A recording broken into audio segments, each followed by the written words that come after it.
Ready?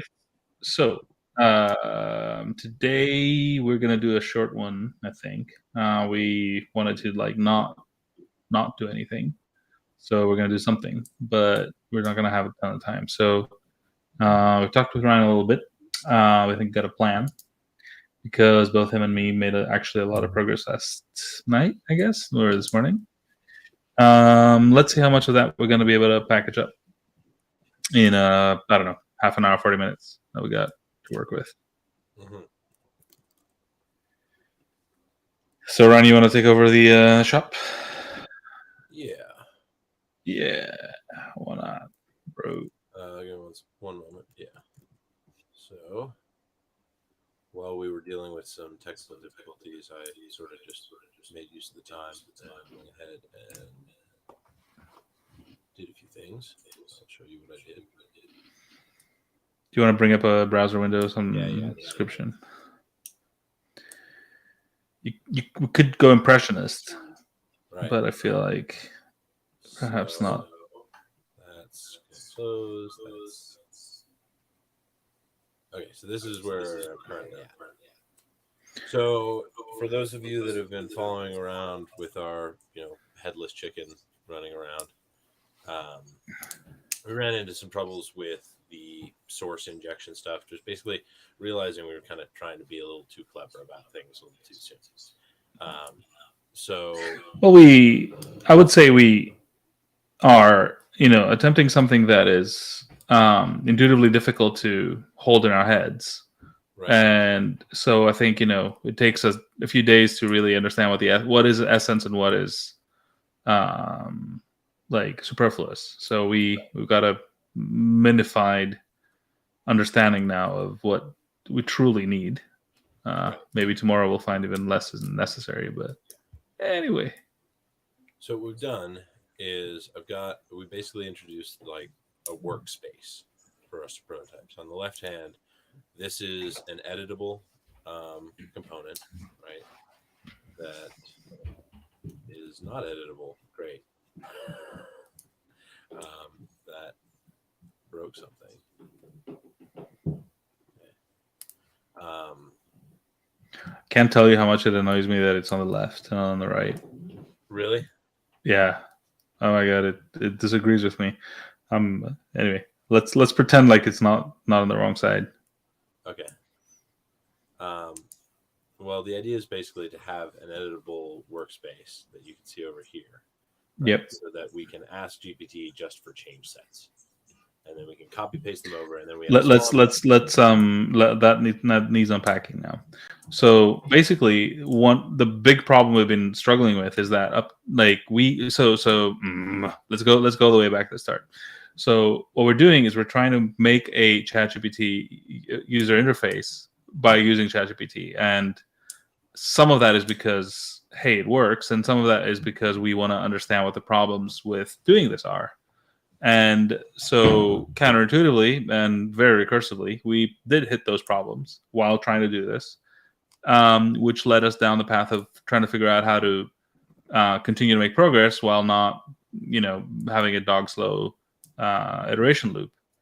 And what we concluded is that, well, we're asking it to return us all of the code every time, right? Because we kind of want all the code to be in one place so we can execute it quickly, right? We want a quick feedback loop. So we're like, well, if you just put it all there, then we can just launch it and then we can see if it works. And then we got a quick feedback. The problem is that it takes a long ass time to actually rewrite the whole code. It's really, really slow. It can take like 5 minutes to give you one response.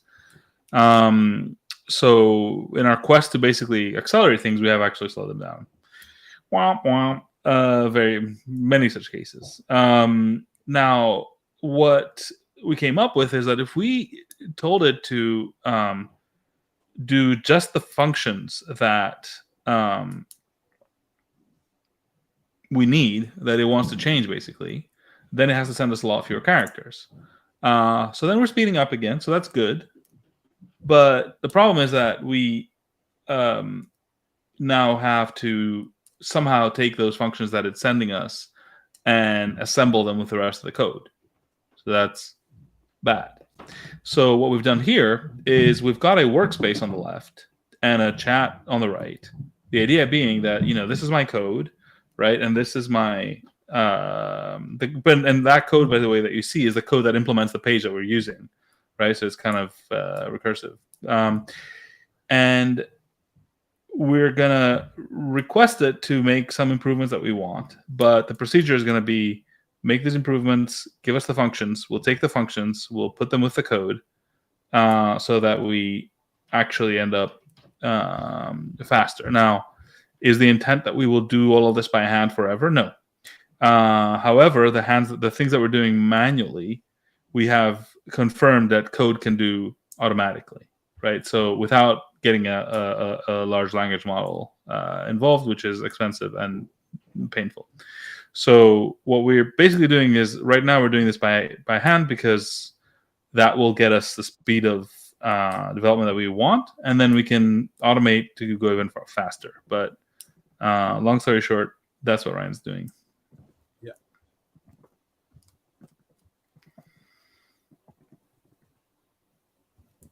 And I guess if you're not ready to jump yet, the other thing that we are, so we have two constraints really that we're struggling with. One is time, right? Being very slow is a problem, and the other constraint is the context window. So we can't just give it in a perfect world, you just give all of your code to the LLM and you're like, fix this thing, and it does it instantly, right? We have two problems. First of all, is that it's very slow, and secondly, that it can't take into account infinite amount of code. So so on the one, so this functions thing is actually good for both, right? It's both good because it will respond faster, and good because it has less to return, which means that it can basically dedicate its characters much better to that small subsection for one part, and also we can give it more context for another. So all of these little tricks here and there. Again, we're doing them manually now, but what we are making sure is that everything that we're doing manually can be done by classical, old school, computer code that can run locally in the browser. So you can imagine that all those steps will be very quickly automated. What we want to see is that if we do all of that, whether the LLM feedback cycle is going to be fast. Yes, precisely. What am I even looking at? You're looking at a fun little bug where if I copy paste HTML into my input, it renders it. Weird. Yeah. So I'm just going to go ahead and delete some elements.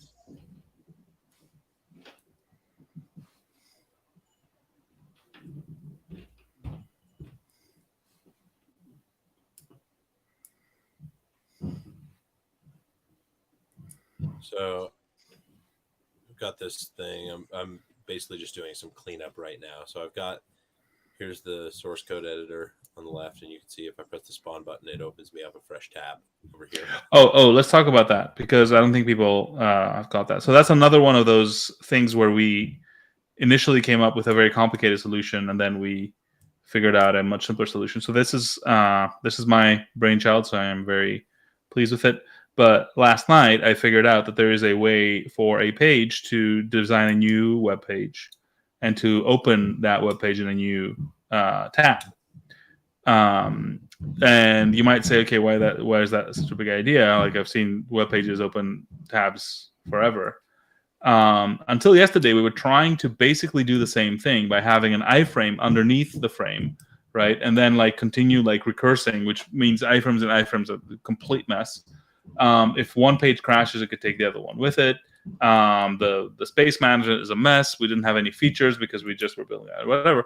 This just commandeers the browser to do the thing that we want, right? So all of a sudden, you've got ability to rearrange tabs, bookmark things, save them, down. The whole tabbing system is now your product feature, which means that everything that's been built for tabs, which is a very mature UI paradigm, suddenly is working in our favor. So and that solves really a ton of the problems we had with that system. So it's basically a lot smaller, which goes to our previous thing that that means it's faster and cheaper and takes less from our context window. And secondly, it's just a lot more effective because it leverages the browser we're in rather than trying to reinvent the wheel. So I can't tell you how happy I am with this little hack. And it works really well. I came up with it, of course, with ChatGPT, which had to get over itself, complaining about how obviously you can't do this because it's like a security blah blah blah. Until okay.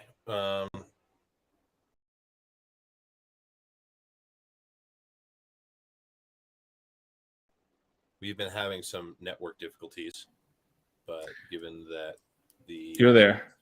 Yes, I am here. I was explaining our yeah.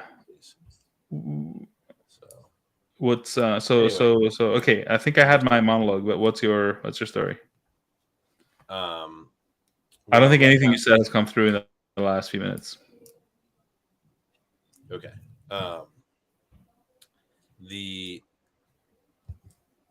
So effectively what I've got here is taking from our pause point a few days ago and putting this workspace here. And this is the first or second iteration of it. And now I'm just doing basically some layout cleanup on it because I'd like, rather than having the entire column scroll, I just want the editor to scroll so that my spawn and copy buttons are always there. Same sort of deal with the chat interface. So I'm just applying that very quickly.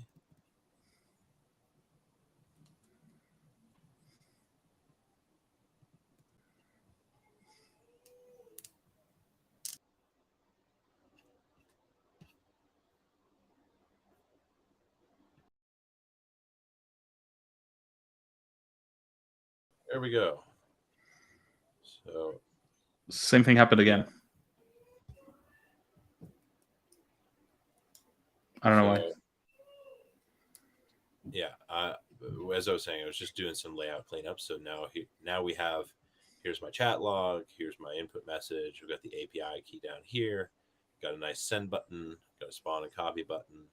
Let's check that I can still edit in here. I can copy this over here. That's great. I can spawn it. Makes another copy.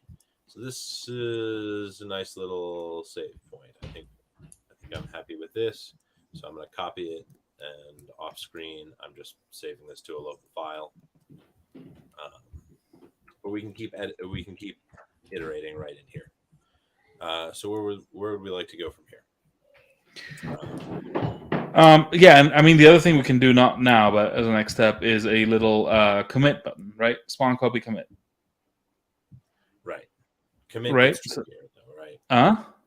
Commit gets trickier. Well, yes, except if it's a new tab in GitHub's UI, right? That just kind of sets you up nicely. Sure. For now. I think we, however simple the simplest solution we can come up with is, I think there's always a simpler one. Yeah.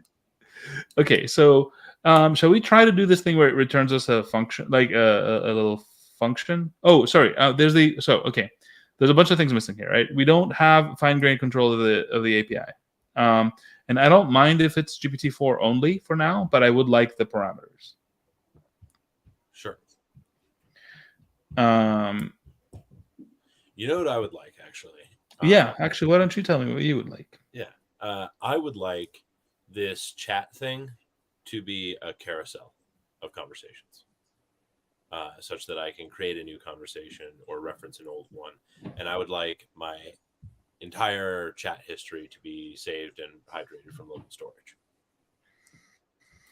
I think you're going to try to kill us. Entirely possible. I think we should get back to the stuff that we understand. Like let's nail the stuff that we already know. Parameters, committing, function. All right, yeah. So the thing we kind of said we would try to do, right, is so do you have a prompt that will give you just the functions you need? I've got basically give me instructions on what I need to change, and that does decently well. Okay, so let's say we wanted to swap the columns. Yeah. How shall we try that? Yeah. Completely hypothetical. Not that that's what I want to do, but it's just the easiest thing that came to mind.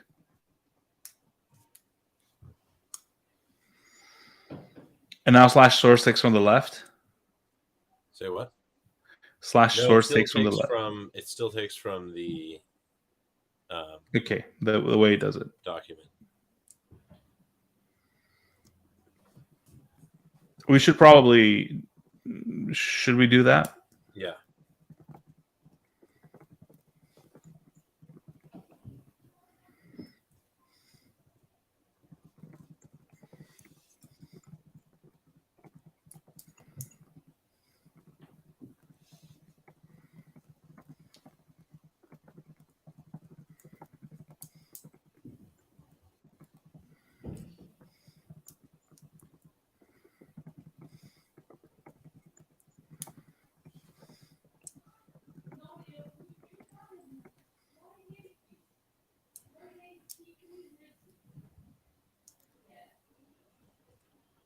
And the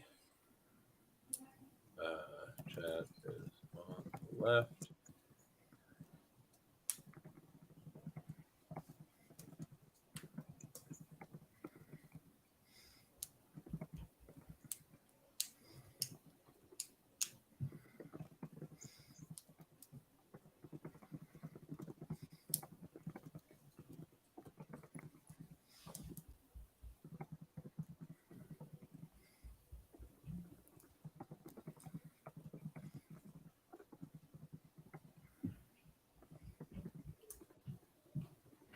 Why do you need that? Because I want to I've already noticed that there are times where I just want to make a layout change. And so I copy in the HTML and the script is unnecessary. And there are times when I want a behavioral change. And the JavaScript is what's relevant and the HTML is irrelevant.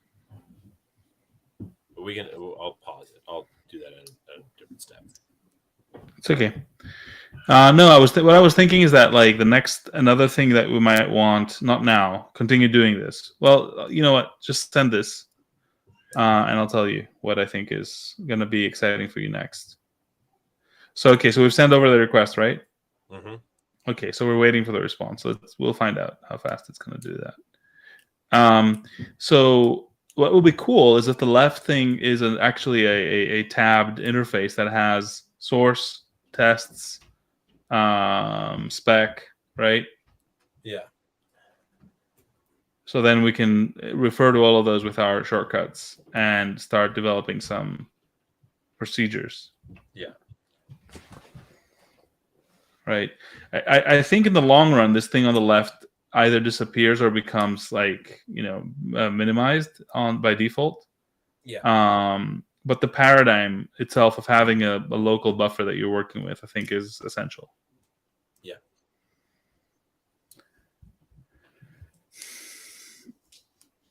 Yeah. And again, when you commit, you should commit all the files, right? So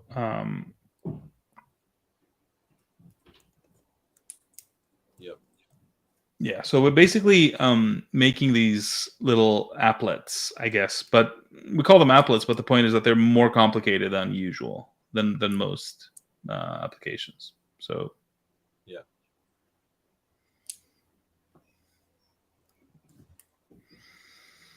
but yeah, no, we're doing it. We are evolving ChatGPT's, our custom ChatGPT UI with ChatGPT.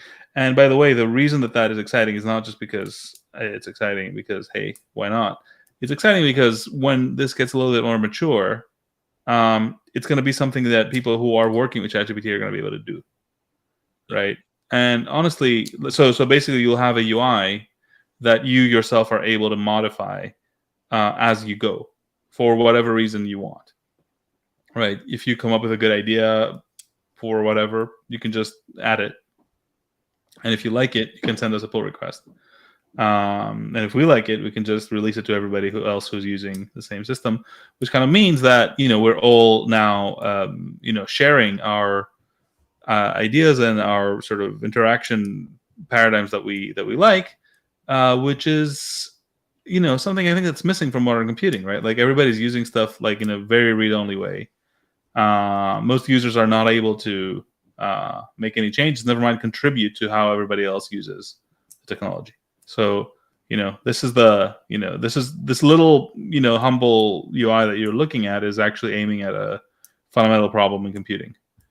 And we've hit a couple of walls, but I'm actually quite optimistic that we are bringing enough firepower to take them down and keep going. Okay. And really, this is day 4 that we are hacking on this. So I would say for the amount of stuff we've overcome, it's kind of nuts. All right. So I'm just gonna do So that worked. Wait, dude, you just ruined the show. Come on, you gotta do a little show business. Come on, Okay. go back. And now, with the power of No, show me its response. Show its response. Okay, so it didn't give me a diff this time. It just gave me everything. So I need to be a little bit clearer about that. But I copy pasted it over. And I press the spawn button, and here we go. Right. So that's our next version, right? Yep. So I'm gonna send message. I'm just gonna test that works. And I press spawn again, and now I see send message down here. So we've got a little iterative loop here going pretty nicely. Very nice. And you can also see the prompt, right, for every step. Yeah. If you got just those tabs. If you control select those tabs and drag them into a new browser window, like that's now your sort of interface, right? Yeah. In sequence, even. Yeah. Okay. So what's next? Shall we try to do the Esprima thing where we yeah,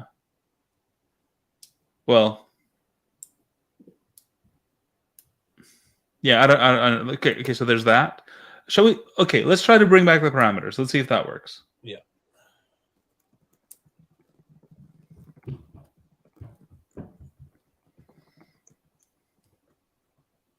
Source.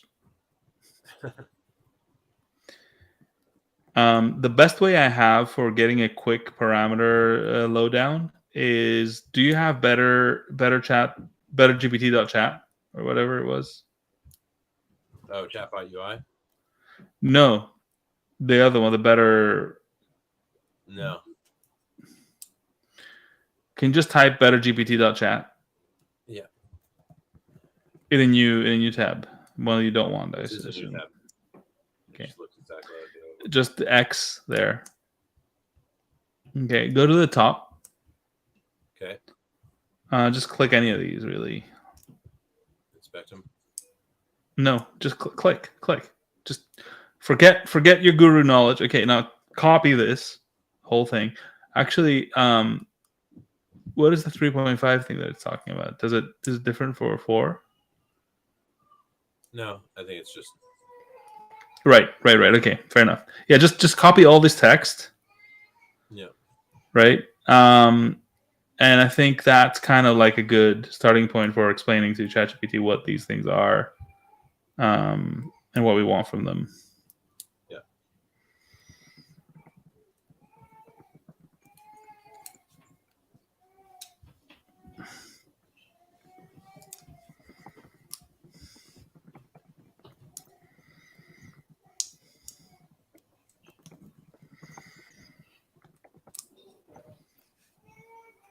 But yeah, it's a lot faster, huh? So, hopefully, should be. And then are we minifying on the way in at this point? No, we started from way back, so none of that's there. Yeah. Okay. So that's another thing we can add, and that will probably also help. Though you disagree with me, so I don't know. Maybe I'm wrong.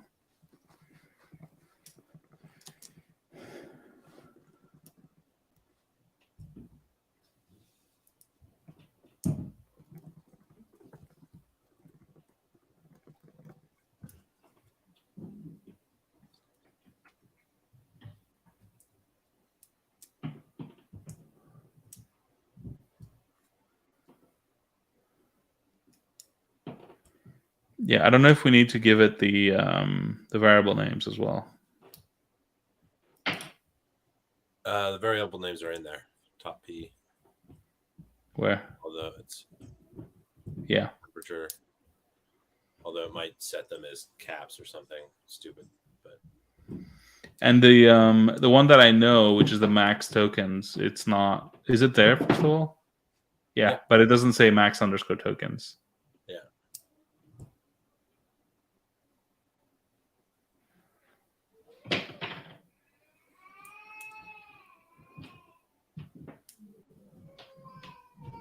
Yeah, so the directions we have is more like is options. It's highlighting, right?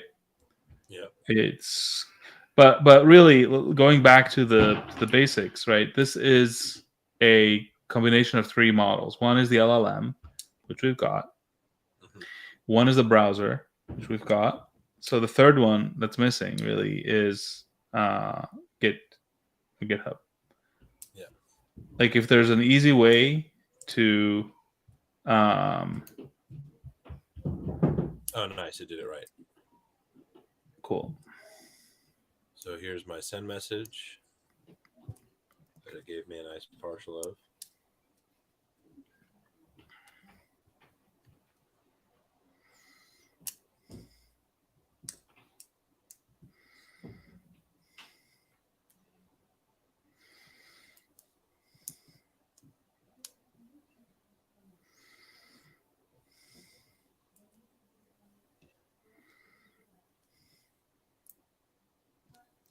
And here's my controls.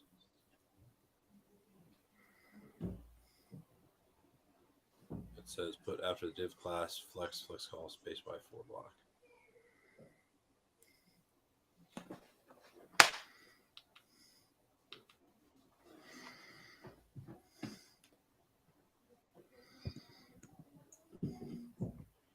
And we spawn, and it's huge.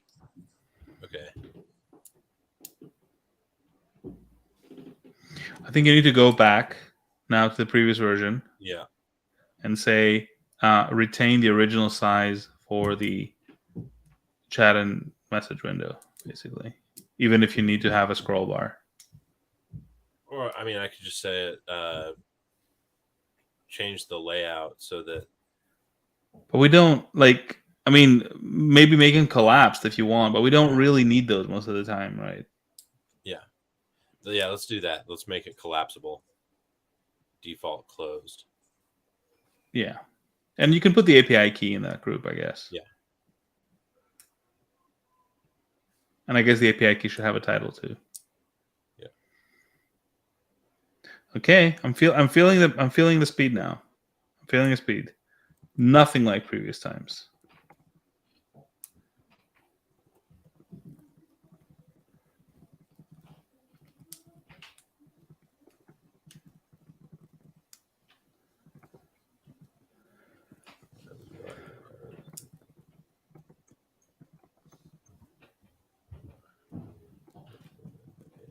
In a collapsible panel, maybe is the way to say. Yeah.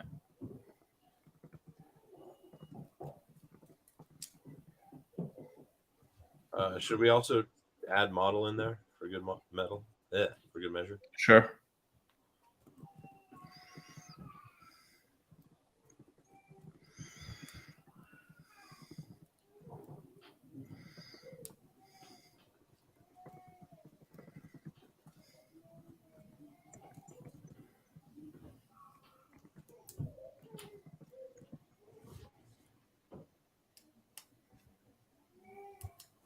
Okay.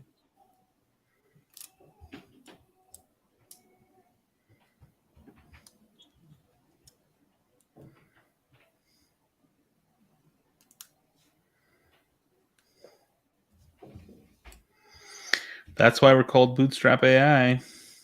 Yeah. Because we really are bootstrapping.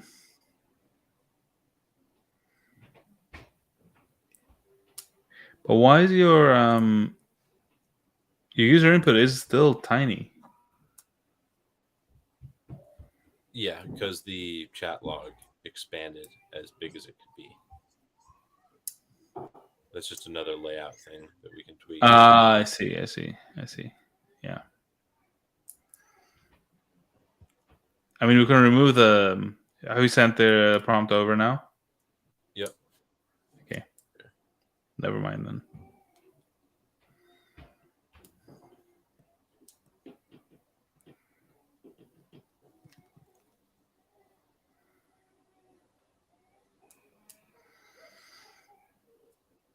Yeah. So basically, I think our little tricks have worked, right? And we have replaced very complicated, slow, painful steps with some few manual steps that are we normally would never do, but we, given the fact that this is so much more convenient and fast, we're willing to take. And the other important fact is that we um, know how to back out of this, right? We know what code we need to not make this essential to be done manually. So we're not really pushing ourselves in a direction where we're going to get stuck and sort of have to do this manually forever, because we already know how to not do that.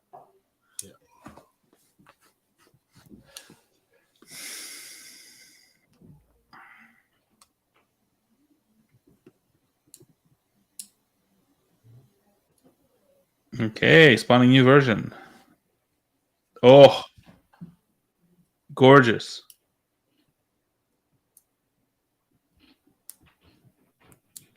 Still could be a little bit better, but yeah, I'll take it. I mean, hey.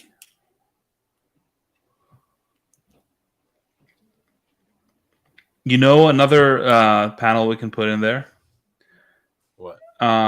is last messages, and it's like how many of the messages in the chat should actually be sent up. Right.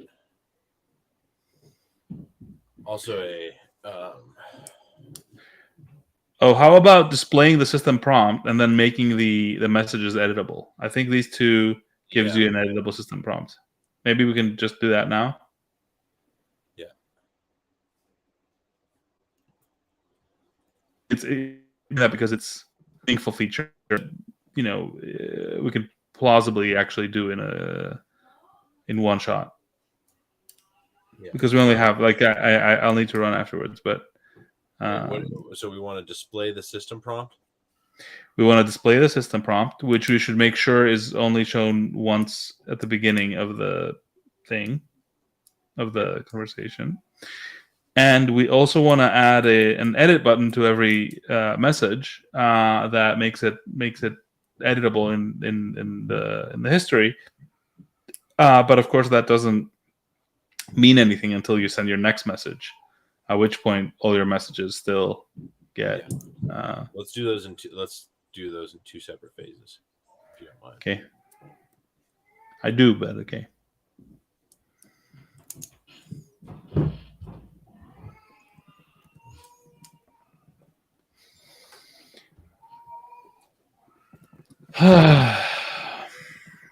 This is really good. This is really good for me, for my psychological health, I feel. We've been stuck for 2 or 3 days and it's been very harrowing, but yeah. Unlocking. Yeah.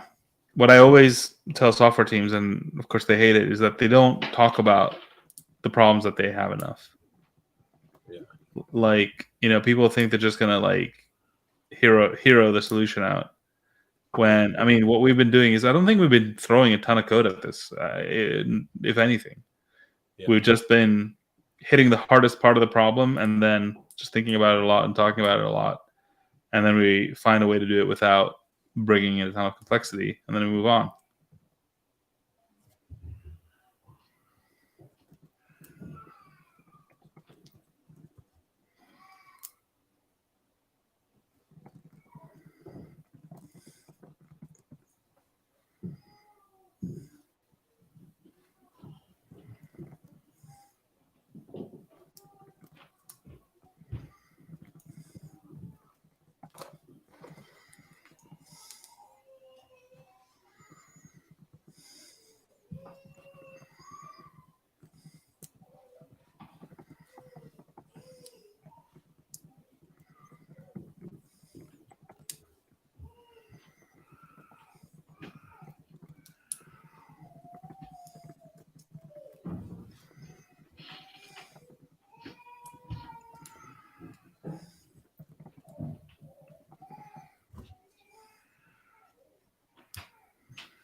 Okay, I'm running out of credits.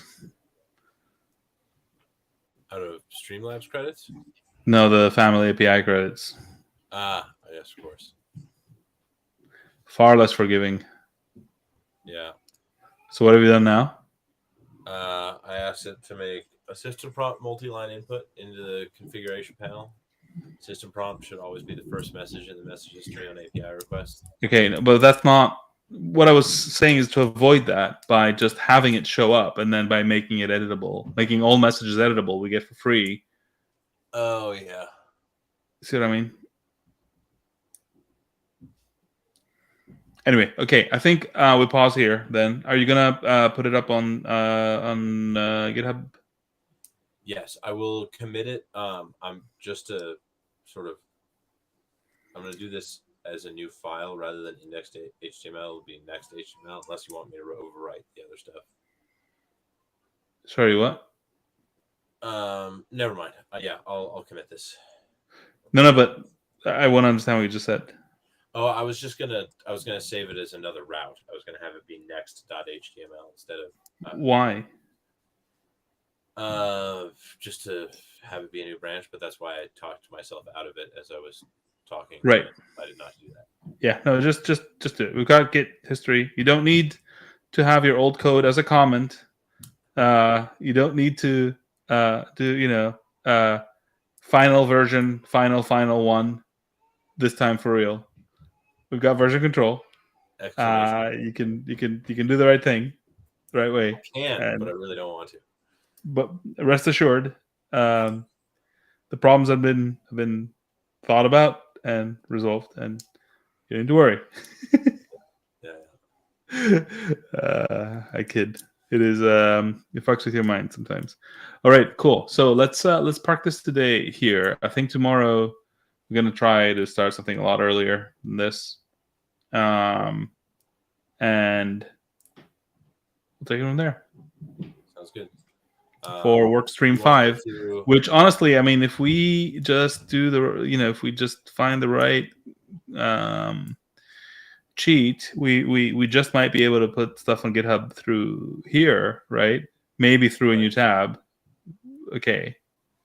Right? Maybe we cheat a little, but we'll get the whole flow, right? And then it becomes a matter of automating each flow separately, but while having all the functionality available. Right.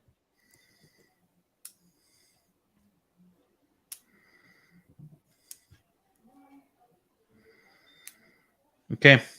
All right. I'll hang out for a minute or so after you stop streaming. If this comes back with something that works decently, even if it's not perfect on the first try, I'll have that committed just so we can start from there. Cool. Okie dokie. Thanks, everybody. We will be back tomorrow, and hopefully we'll have something that we can share with people. I mean, you can always go and use this now at the same URL, which was bootstrapai.github.io/evochat. Yes. EVOCHAT. But yeah, I mean, it's still like heavily alpha, so I think we can have something that is still alpha, but maybe less heavily. I don't know. Aspirationally on Friday, but we'll see. Yep. Okay. All right. Cheers. Cheers.